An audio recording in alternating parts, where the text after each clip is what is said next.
Assalamualaikum warahmatullahi wabarakatuh. Perkenalkan, nama saya Belia Dwi Putri dari kelas 5D. Di sini saya akan membuat tugas mengenai materi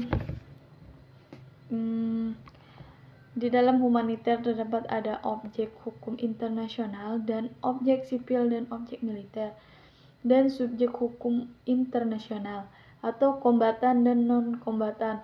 Nah, di sini saya akan menjelaskan keduanya mengenai yang ada di dalam dasar hukum HI. Baiklah, saya akan menjelaskan mengenai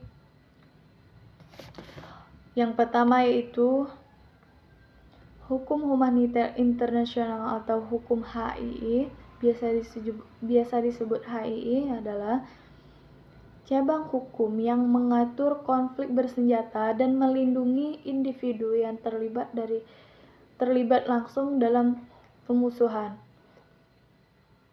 seperti warga sipil.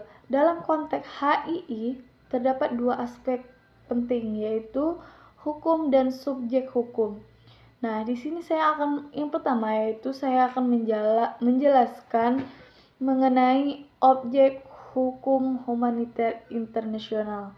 Nah, yang pertama yaitu objek sivil. Definisinya yaitu objek ini merujuk pada semua benda dan infrastruktur yang tidak memiliki nilai militer atau fungsi langsung dalam konflik bersenjata. Yang kedua yaitu perlindungan. HII mengharuskan bahwa objek sivil yang dilindungi dari serangan yang bersifat langsung. Penyerangan terhadap objek sivil seperti rumah tunggal, sekolah, atau rumah sakit yang dianggap sebagai pelanggaran hukum humaniter, kecuali jika objek tersebut secara langsung digunakan untuk tujuan militer. Nah, yang kedua yaitu objek militer. Definisinya yaitu objek militer adalah segala sesuatu yang digunakan oleh pihak yang terlibat dalam konflik bersenjata, yaitu untuk tujuan militer, seperti basis militer, kendaraan tempur, dan fasilitas produksi bersenjata. Nah, untuk perlindungannya yaitu meskipun objek militer dapat menjadi target serangan konflik, serangan tersebut seharusnya mematuhi prinsip-prinsip HI atau biasa singkatan dari HI, yaitu hukum humaniter internasional, termasuk prinsip proporsionalitas dan pembatasan untuk menghindari kerugian yang tidak perlu terhadap objek sipil dan korban sipil. Nah, yang kedua yaitu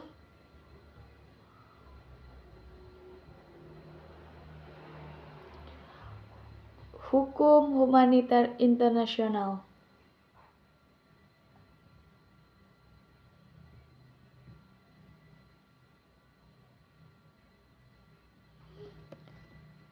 Yaitu yang pertama itu combats atau biasa disebut pejuang.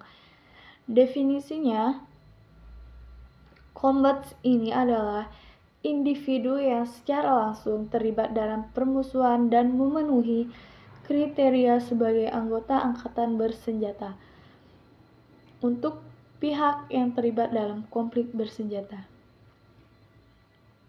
Apa sih hak dan kewajiban combats ini? Nah, di sini saya akan menjelaskan hak dan kewajiban dari combats.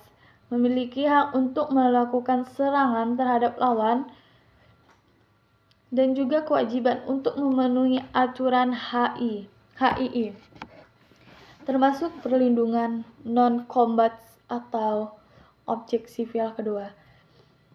Nah, untuk non-combats ini yaitu non-pejuang, artinya tidak pejuang.